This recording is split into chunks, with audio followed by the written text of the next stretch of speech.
తాకట్లో ఉన్న మీ బంగారాన్ని విడిపించి ఆ రోజు ఆన్లైన్ రేటుకి కొంటాం. Sharma gold company.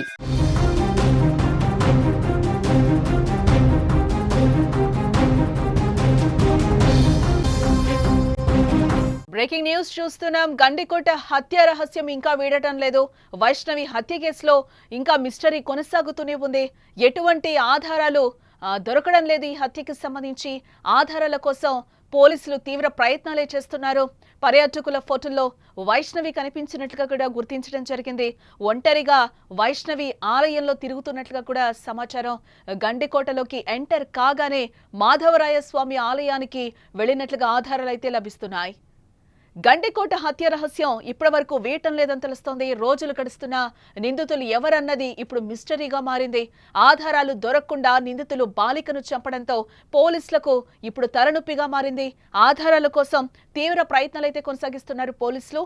అయితే తాజాగా వైష్ణవికి సంబంధించిన ఒక ఫోటోలు అయితే కనిపించాయి. పర్యాటకులు తీసుకున్న ఫోటోల్లో వైష్ణవి ఒంటరిగా తిరుగుతున్నట్లుగా కూడా అక్కడ తేలింది.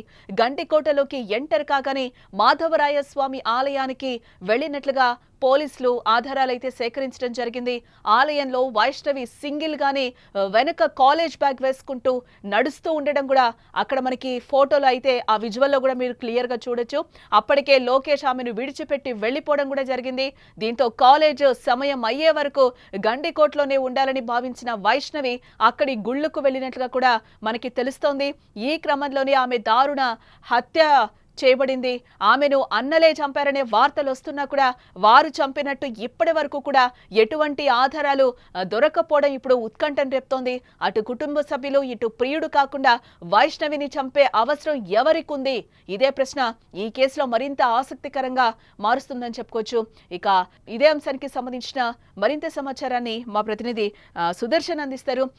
సుదర్శన్, ఇప్పటి వరకు ఉన్న లేటెస్ట్ అప్డేట్ చూస్తే ఒక ఫోటో అయితే మనకి వైష్ణవిది బయటకు వచ్చింది. కాలేజ్ బ్యాగ్ వెనక వేసుకొని ఆ గుడికి వెళ్తున్న పరిస్థితి అయితే మనకి కనిపిస్తుంది.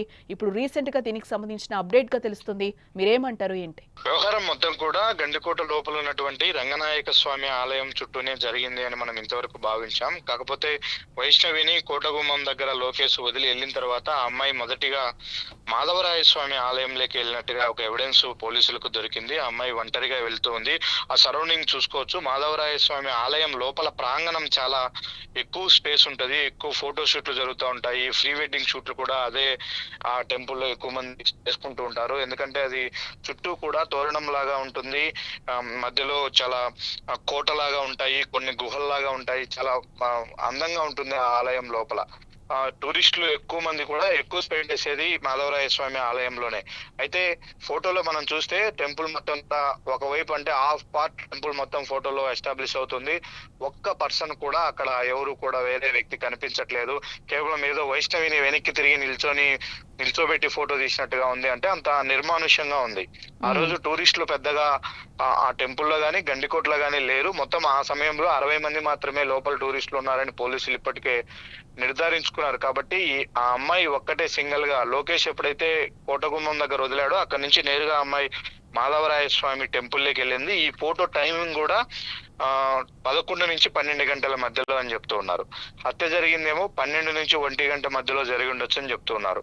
అంటే వైష్ణవి మాధవరాయ స్వామి ఆలయానికి వెళ్ళింది. అక్కడ కొద్దిసేపు చుట్టూ తిరిగి అక్కడ గడిపిన తర్వాత అక్కడి నుంచి పక్కనే ఉన్నటువంటి రంగనాయక స్వామి ఆలయం దగ్గరికి వెళ్ళింది. అది కూడా వాకబుల్ వేలోనే వెళ్ళింది. అంటే మాధవరాయ స్వామి టెంపుల్ కి వెళ్ళాలంటే గండికోట విలేజ్ నుంచి విలేజ్ ఎండ్ అయిన వెంటనే లెఫ్ట్ తీసుకొని వెళ్లాల్సి ఉంటది వెహికల్ వెళ్ళాలంటే.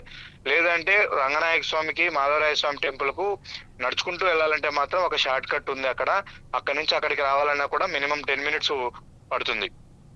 కాబట్టి అక్కడ అమ్మాయి ఫస్ట్ 11 నుంచి 12 వరకు అక్కడ తిరిగిన తర్వాత అక్కడ చూసుకున్న తర్వాత అక్కడి నుంచి చిన్నగా రంగనాయక స్వామి ఆలయం దగ్గరికి చేరుకుంది. రంగనాయక స్వామి ఆలయం దగ్గరికి వచ్చి ఆ అమ్మాయి తిరిగే ఫోటోలు కూడా పోలీసులు సేకరించినట్టుగా మనకు సమాచారము అందుతూ ఉంది. కాకపోతే ఇప్పుడు ఎవరు చంపారు ఏందనే దాని మీద ఒకవైపు అనుమానాలు వస్తున్నప్పటికీ అక్కడ సీన్ టు సీన్ ఏం జరిగి ఉంటుంది అనే దాన్ని పూర్తిగా క్లారిటీ తెచ్చుకునే పనిలో పోలీసులు ఉన్నారు. ఎందుకంటే ఏదో ఆవేశంగా ఎవరో వీళ్ళు వాళ్ళు చేశారని చెప్పి కొన్ని క్లూస్ తో మాత్రమే ప్రెస్ మీట్ పెట్టి ఒకసారి కోర్టులో పెడితే రేపు ఛార్జ్ షీట్ లో సరైన ఆధారాలు ఎవిడెన్సెస్ చూపించకపోతే మాత్రం కేసు నిలబడదు. అప్పుడు పోలీసులే ఆరోపణలు విమర్శలు ఎదుర్కోవాల్సి ఉంటుంది. ఒక అంత కిరాతకంగా చంపిన కేసులో పోలీసులు గట్టిగా ఫైట్ చేయలేకపోయారు, గట్టిగా ఆధారాలు సేకరించలేకపోయారనే అపనింద వారిపైన ఉంటుంది. కాబట్టి అవన్నీ సేకరించిన తర్వాతే దీన్ని రిలీవ్ చేసే అవకాశాలు కనిపిస్తూ ఉన్నాయి. ఈ ఫోటో ఇప్పుడు వైరల్ గా మారుతూ ఉంది. ఆ అమ్మాయి అక్కడ ఉన్నది. అయితే ఎవరు తీశారు ఏందనే దాని మీద కూడా పోలీసులు వివరాలు సేకరించారు, వాళ్ళను కూడా విచారించారు. ఆ ఫోటో అక్కడ క్యాప్చర్ అయ్యే సమయంలో అదే మాధవరాయ స్వామి టెంపుల్ అంటే ఎంట్రన్స్ లో ఒక ఇద్దరు గేటు దగ్గర నిల్చొని ఉన్నారు, అనుమానాస్పదంగా అని గుర్తించారు. వాళ్ళిద్దరిని కూడా పిలిచి విచారించారు. అయితే వాళ్ళకు ఈ ఇన్సిడెంట్ తో ఎలాంటి సంబంధం లేదన్న తర్వాత పోలీసు వాళ్ళను వదిలేసినట్టుగా మనకు సమాచారము అందుతూ ఉంది. అక్కడ నుంచి వచ్చిన తర్వాత ఆ అమ్మాయి రంగనాయక స్వామి ఆలయానికి చేరుకుంది. అక్కడే మొత్తం ఇన్సిడెంట్ కూడా జరిగి ఉండొచ్చు. ఆ అమ్మాయిని హత్య చేశారు, ఆ టెంపుల్ వెనక వైపునే పడవేసి ఉంటారు అన్నది ఇప్పుడు పోలీసులు ఇప్పటి వరకు కూడా ఊహిస్తూ ఉన్నది, ఎక్స్పెక్ట్ చేస్తూ ఉన్నది. కాబట్టి అదే జరిగి ఉండొచ్చు. అయితే ఈ అమ్మాయి మీద మొదటి నుంచి కోటలోకి ఎంటర్ అయినప్పటి నుంచి కూడా రెక్కీ నిర్వహించారా, ఏమన్నా అమ్మాయి పైన ఒక నిఘా ఉందా అనే కోణంలో కూడా పోలీసులు ఆరా తీస్తూ ఉన్నారు. కాల్ డేటా అనాలిసిస్ చేస్తున్నారు, మరోవైపు వెహికల్స్ ను అన్ని కూడా పరిశీలిస్తూ ఉన్నారు. కాబట్టి చూడాలి, ఇంకా 1-2 రోజులు క్లారిటీ రావడానికి సమయం పట్టే అవకాశం ఉందని పోలీసుల నుంచి అంటే అందుతున్నటువంటి సుదర్శన్ సమాచారం. ఒకటి అంటే దాదాపు 1 వీక్ వస్తుంది వైష్ణవి హత్య జరిగి కూడా, అంటే సీన్ రీకన్స్ట్రక్షన్ చేశారు, మొదటి నుంచి కూడా అందరినీ విచారిస్తామని కూడా పోలీసులు చెప్పిన పరిస్థితులు కనిపిస్తున్నాయి. అంటే ఇప్పటి వరకు కూడా చంపిన ఆనవాళ్ళు ఇప్పటి వరకు పోలీసులకి దొరకలేదంటారా? సంఘటనా స్థలంలో ఎలాంటి క్లూస్ అయితే దొరకలేదు. దానికి సంబంధించి తీవ్రంగా ప్రయత్నాలు చేస్తున్నారు. ప్రతిరోజు ఒక టీం అక్కడికి వెళ్తుంది. ఉదయం నుంచి సాయంత్రం వరకు కూడా అన్ని కోణాల్లో అక్కడ విచారణ చేస్తున్నారు. క్లూస్ ఏమన్నా దొరుకుతాయనే కోణంలో సేకరిస్తూ ఉన్నారు. ఎగ్జాక్ట్లీ ఎక్కడ జరిగి ఉంటది, ఎక్కడి నుంచి ఎక్కడికి బాడీ తీసుకెళ్లి ఉంటారు, ఎంతమంది పార్టిసిపేట్ చేసి ఉంటారు, ఇవి ఎస్టాబ్లిష్ చేయాలి ఖచ్చితంగా. వాళ్ళు రేపు సీన్ ఎక్స్ప్లెయిన్ చేయాలన్నా, ఛార్జ్ షీట్ లో మెన్షన్ చేయాలన్నా చేయాలి. తర్వాతే పాత్రధారులు సూత్రధారుల గురించి చెప్పాల్సి ఉంటది. అయితే ఇప్పుడు ఎవరైతే అనుమానంగా ఉందో వాళ్ళని తీసుకొని అదుపులోకి తీసుకొని తమదైన శైలిలో విచారిస్తే వాళ్ళే సీన్ మొత్తం చెప్పాల్సి ఉంటది. చెప్పిన తర్వాత ఆ సీన్ ను తీసుకెళ్లి అక్కడ ఎగ్జిక్యూట్ చేసుకొని రీకన్స్ట్రక్ట్ చేసుకుంటారు. అప్పుడు పోలీసులకు అది నిజమా కాదా అనేది క్లారిటీ వస్తుంది. కానీ ఈ కేసులో అలా లేదు.